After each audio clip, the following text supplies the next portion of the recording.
केंद्रीय गृह मंत्री अमित शाह ने सिरसा में गौरवशाली भारत रैली में शिरकत की। इस मौके पर उन्होंने कहा कि बीजेपी की सरकार बनने के बाद केंद्र सरकार की सभी योजनाओं को मुख्यमंत्री मनोहर लाल ने जमीनी स्तर तक पहुंचाया और पूरे हरियाणा का विकास करने का काम किया। हरियाणा का धाकड़ जवान, धाकड़ किसान और धाकड़ खिलाड़ी ये तीनों देश की शान है। मैंने मनोहर लाल जी को कहा, मनोहर लाल जी जरा दिल बड़ा कर ये धाकड़ खिलाड़ियों के लिए करिए, और मनोहर लाल जी ने भी 9 साल में खिलाड़ियों के लिए ढेर सारी योजना। केंद्रीय गृह मंत्री ने कहा कि पिछले 9 सालों में हरियाणा देश का सबसे पहला केरोसिन मुक्त राज्य बना, देश का सबसे पहला पढ़ी लिखी पंचायतों वाला राज्य बना। हरियाणा की विकास दर वर्ष 2015 से 2022 तक 6% से ज्यादा रही है। मोदी और मनोहर की डबल इंजन की सरकार ने हरियाणा के विकास में कोई कमी नहीं छोड़ी। उन्होंने कहा कि वर्ष 2019 से अब तक राज्य को $5.22 बिलियन का विदेशी निवेश हुआ। देश का सबसे पहला केरोसिन मुक्त राज्य बना, देश का सबसे पहला पढ़ी लिखी पंचायतों वाले राज्य बना। विकास दर 2015 से 22 तक 6% से ज्यादा। वहीं मुख्यमंत्री मनोहर लाल ने कहा कि सरदार पटेल की तरह अमित शाह को भी लौह पुरुष कहना गलत नहीं होगा, क्योंकि प्रधानमंत्री नरेंद्र मोदी के नेतृत्व और केंद्रीय गृह मंत्री अमित शाह के मार्गदर्शन में लिए गए बड़े और मजबूत फैसलों का देश कायल है। उन्होंने कहा कि प्रदेश में पहले भ्रष्टाचार का बोलबाला था और भय का वातावरण था, लेकिन वर्तमान राज्य सरकार ने जनता को बहुत राहत दिलाई है। हमने 9 सालों में जो भ्रष्टाचार का एक बोलबाला था, भय का एक वातावरण था, दुष्वृत्तियां जिस प्रकार से आगे बढ़ाई थी, उनको सबको ठीक करने के लिए यहाँ की जनता को बहुत राहत दी है। अंतर्राष्ट्रीय योग दिवस पर पानीपत के शिवाजी स्टेडियम में हुए कार्यक्रम में मुख्यमंत्री मनोहर लाल ने शिरकत की। इस मौके पर सीएम ने सैकड़ों लोगों के साथ योग आसन किए। मुख्यमंत्री ने जनता से योग को अपनी दिनचर्या का हिस्सा बनाने की अपील की। उन्होंने कहा कि योग से मन स्थिर रहता है, इसलिए हर दिन योग करना चाहिए। हमारे प्रधानमंत्री भी रोजाना योग करते हैं, यह शरीर को स्वस्थ रखने के लिए जरूरी है। केंद्रीय सड़क परिवहन और राजमार्ग मंत्री नितिन गडकरी ने 1690 करोड़ रुपए की करनाल ग्रीनफील्ड 6 लेन रिंग रोड परियोजना के निर्माण कार्य का शिलान्यास किया। इस मौके पर गडकरी ने कहा कि यह रोड करनाल के NH 44 पर शामगढ़ से शुरू होकर बड़ौता गांव तक होगी। केंद्रीय मंत्री ने मुख्यमंत्री मनोहर लाल के कामों की तारीफ भी की। उन्होंने कहा कि हरियाणा को समृद्ध बनाने में मुख्यमंत्री मनोहर लाल का विशेष योगदान है। इसकी जो अलाइनमेंट है वो शामगढ़ गांव NH 44 से शुरू होकर बड़ौटा गांव MDR 115 तक होती है। इस स्टेज के विकास से करनाल शहर की भीड़ कम होगी और वाहन चलाने की लागत भी कम होगी। नितिन गडकरी ने कहा कि गरीबों के कल्याण को लेकर प्रधानमंत्री नरेंद्र मोदी लगातार काम कर रहे हैं। 9 साल में मोदी के नेतृत्व में इतने काम हुए हैं जितने कांग्रेस के 60 साल में भी नहीं हुए। उन्होंने कहा कि देश के अन्नदाता को अब ऊर्जा दाता बनने की जरूरत है। पानीपत में इंडियन ऑयल ने पराली से 1 लाख टन बायो एथेनॉल और 150 टन बायो बिटुमिन उद्योग शुरू किया है। अब आगे बिटुमिन की जगह बायो एविएशन फ्यूल बनाने वाले हैं। आज मक्का, बांस और गन्ने के जूस से एथेनॉल बनाया जा रहा है। किसान को इसके लिए आगे आकर ऊर्जा दाता की भूमिका निभानी चाहिए। अन्नदाता के साथ किसान ऊर्जा दाता बनना चाहिए। इसी बात को लेकर एक नई युग की शुरुआत अब देश में मोदी जी के नेतृत्व में हुई है। अभी इथेनॉल बन रहा है, ब्रोकन राइस और मक्के से इथेनॉल बनता है, बांबू से इथेनॉल बनता है असम में।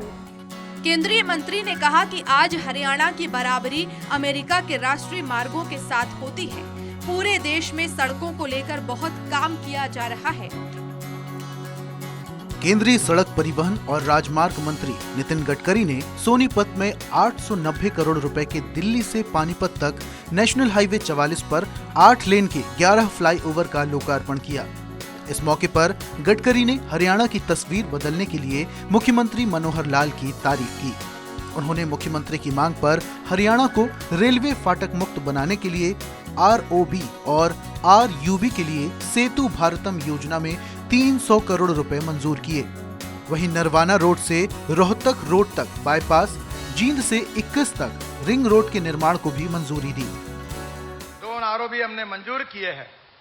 आज उन्होंने फिर मांग की है और 10-12 नए ROB के नाम वो भेज दे। मैं 300 करोड़ रुपए उसके लिए मंजूरी प्रदान कर रहा हूं। नितिन गडकरी ने कहा कि दिसंबर 2024 तक उनका मंत्रालय हरियाणा में 100 प्रोजेक्ट पर काम कर रहा है, जिसमें 47,000 करोड़ रुपए की 2200 किलोमीटर की 51 परियोजनाएं पूरी हो चुकी हैं। 35,000 करोड़ रुपए की 830 किलोमीटर की 30 परियोजनाओं पर काम चल रहा है। वहीं 20 करोड़ रुपए से 756 किलोमीटर की 19 परियोजनाओं में से 14 की विस्तृत रिपोर्ट तैयार की जा रही है। उन्होंने मुख्यमंत्री को विश्वास दिलाया कि दिसंबर 2024 तक हरियाणा में 2 लाख करोड़ की परियोजनाओं पर काम होंगे। तो 100 प्रोजेक्ट हम कर रहे हैं और मैं बताना चाहता हूं कि 2200 किलोमीटर की 51 परियोजनाएं 47,000 करोड़ की हमने पूरी की है।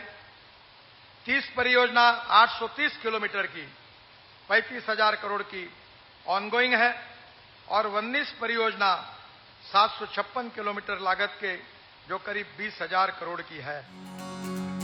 मुख्यमंत्री मनोहर लाल ने केंद्रीय मंत्री का आभार जताया। उन्होंने कहा कि विशेष बात यह है कि हरियाणा शायद एकमात्र ऐसा प्रदेश है जिसके सब जिला केंद्र नेशनल हाईवे से जुड़ गए हैं। 17 नेशनल हाईवे अभी तक हरियाणा में बन चुके हैं। हरियाणा एकमात्र ऐसा प्रदेश है जिसके सब जिला केंद्र नेशनल हाईवे से जुड़ गए हैं। शायद ही कोई ऐसा प्रदेश होगा। मुख्यमंत्री मनोहर लाल ने संत कबीर कुटीर के कार्यक्रम में 11 बच्चों को सरकारी विभागों में नौकरी के नियुक्ति पत्र सौंपे। इन 11 बच्चों में 9 लड़कियां और 2 लड़के हैं। राज्य सरकार ने बाल देखभाल संस्थानों से 18 साल की उम्र पूरी करने वाले परित्यक्त और आत्मसमर्पित बच्चों को शैक्षणिक, वित्तीय और रोजगार देने के लिए हरिहर नीति लागू की है। मुख्यमंत्री मनोहर लाल ने हरियाणा परिवार पहचान प्राधिकरण की 5वीं बैठक ली। उन्होंने PPC के डेटा अपडेशन के लिए अतिरिक्त जिला उपायुक्त और हितधारकों की संयुक्त ट्रेनिंग कराने के निर्देश दिए। मुख्यमंत्री ने कहा कि अभी तक 8,64,000 शिकायतें मिली हैं। इनमें से 8,18,000 से ज्यादा शिकायतों को हल कर दिया गया है। आपको बता दें कि राज्य में अब तक 67 लाख से ज्यादा परिवार PPP के साथ पंजीकृत हैं। मुख्यमंत्री मनोहर लाल ने ऑडियो कॉन्फ्रेंसिंग से सेल्फ हेल्प ग्रुप्स के लाभार्थियों से संवाद किया। सीएम ने कहा कि 33% राशन डिपो महिलाओं को देने का फैसला सरकार ने लिया है। डिपो के लिए आवेदन करने पर सेल्फ हेल्प ग्रुप्स को प्राथमिकता दी जाएगी। इसके अलावा पंचायत की जमीन या तालाब में मछली पालन के ठेके के लिए भी सेल्फ हेल्प ग्रुप को नीलामी की राशि में 10% की छूट दी जाएगी। उन्होंने बस स्टैंड की दुकानों में भी सेल्फ हेल्प ग्रुप्स के लिए 25% दुकानें आरक्षित रखने का ऐलान किया। PDS की दुकानें महिलाओं को इंडिविजुअल देने के बजाय यदि कोई सेल्फ हेल्प ग्रुप अप्लाई करता है तो उनको प्राथमिकता दी जाए, क्योंकि वहां एक नहीं कई परिवार जुड़े होंगे, तो प्राथमिकता इन 33% में यानी सेल्फ हेल्प ग्रुप को दी जाए। इसी प्रकार कभी कभी पंचायत की जमीन अथवा तालाबों में मछली का जो पालन का ठेका ये सब दिया जाता है, तो इसमें भी सेल्फ हेल्प ग्रुप्स यदि आगे आते हैं तो उनको जो भी ऑक्शन होती है उस ऑक्शन में 10% की छूट उनको दी जाए।